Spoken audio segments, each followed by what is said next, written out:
Don't Bump the Glump and Other Fantasies by Shel Silverstein.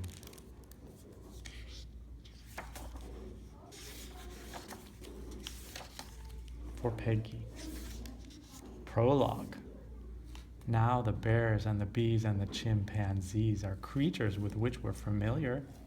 But what do we know of the humble-backed moe, or the ring-tailed speckled hillier, or the tongue-twisted rubber-necked billier, or the gorp-eating calicazillier? Glump. A warning for those who chance to meet a wild glump coming home late at night, down a dark street, past a graveyard, all alone in a storm. Don't bump the glump. Quick disguising Ginnet. This is the quick disguising Ginnet. Didn't he have you fooled for a minute? The accident. I think I've killed a dickory. I did it by mistake.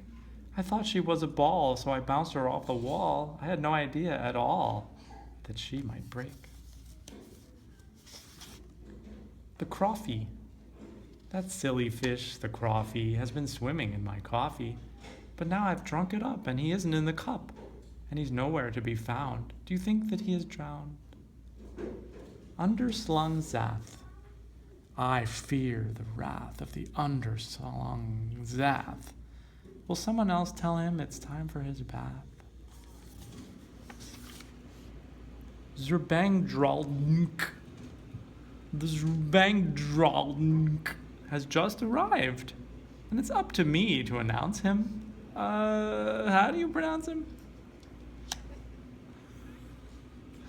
The Gletcher. See the Gletcher in his cage. His claws are sharp, his teeth are double. Thank heaven he's locked up safe inside, or we'd all be in terrible trouble. The trap. Let us set a little trap for the Grinch, Grinch, Grinch. We can catch him if we wait. I shall be the hunter and bold. And you shall be the bait. The Biblie. The Bible's habits are rather crude. He shuns all ordinary food and rather enjoys girls and boys. So when you sense him drawing near, pour some ketchup in your ear and pretend you are a roast or a poached egg on toast or a small piece of blueberry pie, and maybe he'll walk right by. Who? So once again I find some sand in my chicken soup. Now I'm not accusing the floop, and I don't say that it was the goppet, but whoever it is, better stop it. You hear? Whoever it is, better stop it! The terrible Phesus. There is a terrible 20-foot Phesus. Shh, I don't think he sees us. Slithergedee. The Slithergedee has crawled out of the sea. He may catch all the others, but he won't catch me. No, you won't catch me, old Slithergedee. You may catch all the others, but you won't.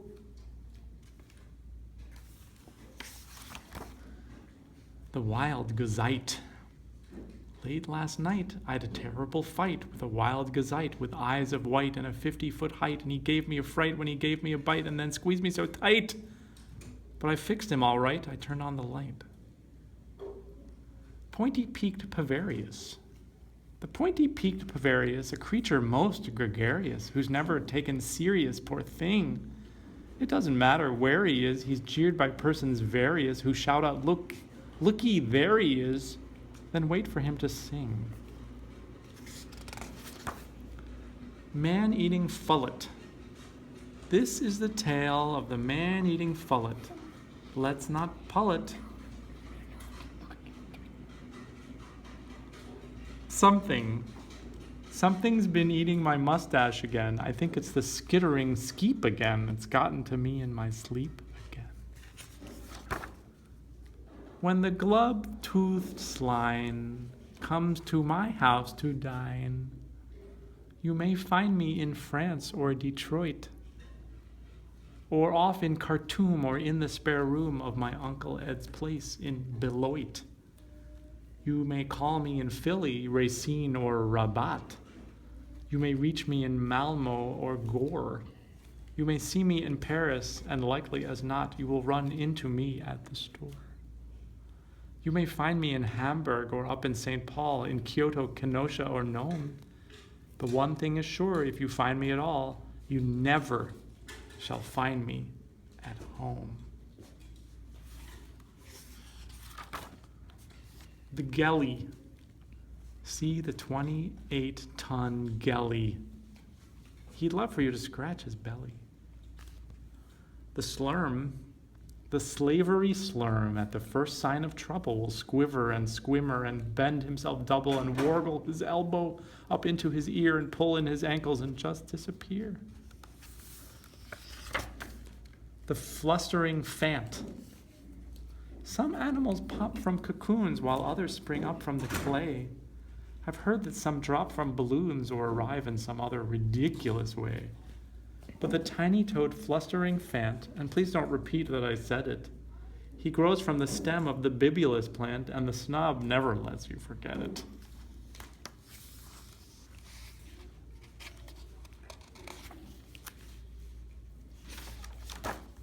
The considerate soft-shelled pheasant. You'll never know an animal more considerate of human feelings than the soft-shelled pheasant. Someone has mistaken this one for a pincushion, and he's too polite to say he isn't. Long-necked preposterous. This is Arnold, a long-necked preposterous, looking around for a female long-necked preposterous. But there aren't any. About the bloath. In the undergrowth there dwells the bloath, who feeds upon poets and tea. Luckily I know this about him, while he knows almost nothing of me. See the muffer. Above, you see the muffer who you don't? Well, anyway, you see his tracks. The muffer has gone to You don't? Why, that sly old beast. I do believe he's gone and covered them up. The galloping gris. Have you seen anything of the galloping gris, purple-eyed and dripping fat? If he went that way, I'll go this. If he went this way, I'll go that. The Gerdsdi. The Gersdi. Does anyone here talk Gersdi talk? Do you know how to say goodbye? For I'd like the Gersdi to leave next Thursday, and all I can say is hi. The plight of the Panada. In Manitoba, Canada, there dwells the lop-eared Panada, a native of Uganda, who sort of lost his way.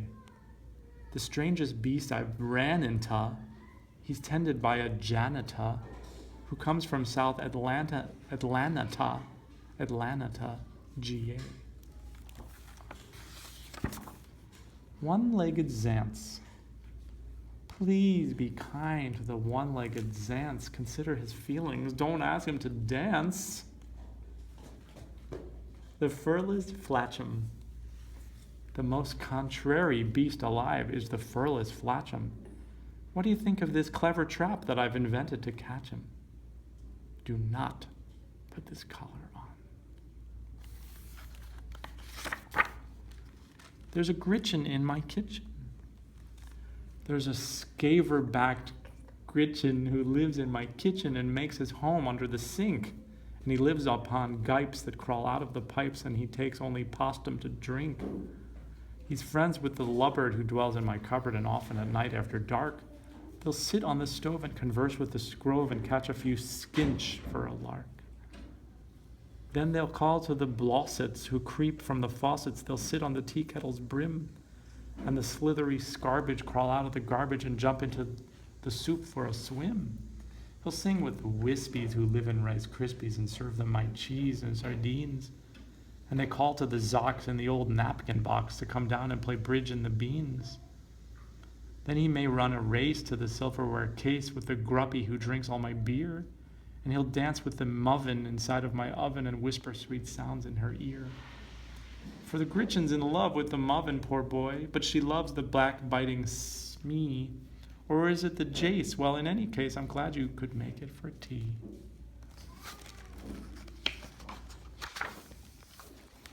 A family affair.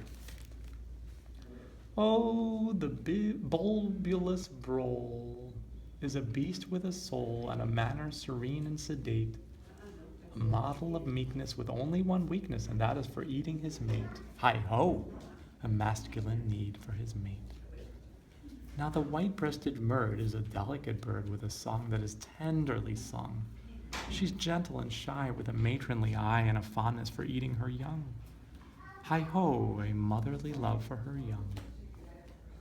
The young gross-bottomed grood, he takes milk for his food and goopies and bran for his tummy, and he goos with delight when sometime at night he can swallow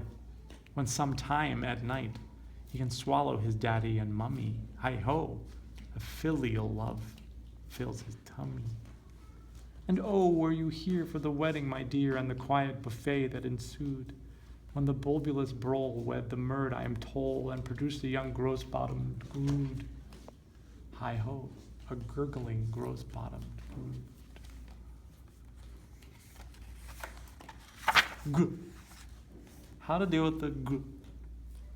Don't poo-poo the grue, for if you do, he'll bite you through and chomp and chew and swallow you, but if you don't think he won't. The bald-top drone. I see you there, old bald-top drone, hiding in that ice cream cone. I'll get awful, awful sick if I give your head a lick. How to catch a gleach. If you want to catch a gleach, take a paper bag, find a cardboard box, dig a little hole, put the bag in the box, put the box in the hole, put the gleach in the bag, and there you are. The egg of the greel. This egg is the feather-breasted greel's. If it makes you feel funny just looking at it, imagine how the greel feels. The skinny zippity. Oh, pity the poor, poor zippity, for he can eat nothing but grelly, a plant that grows only in New Caledonia, while the zippity lives in New Delhi. Oops. We've been caught by a quick digesting gink, and now we're dodging his teeth, and now we're resting in his small intestine, and now we're back out on the street. The zombies. The ostrich is known to bury his head, the zombie so much more discreetly. At the very first inkling of danger or dread will bury himself most completely. If he glimpses the sound of or the odor of man, he envisions a horrible death. So he burrows himself deep down into the sand and sits there just holding his breath. So the next time you're down to the beach at the strand, so sunny and splashy and gay, remember the zombies sit under the sand just waiting for you to go away. The flying festoon. I'm going to ride on the flying festoon. I'll jump on his back and I'll whistle a tune, and we'll fly to the outermost tip of the moon, the flying festoon and I. Oh, I'm taking some crackers, a ball and a prune, and we're leaving this evening precisely at noon, for I'm going to fly with a flying festoon. Just as soon as he learns how to fly.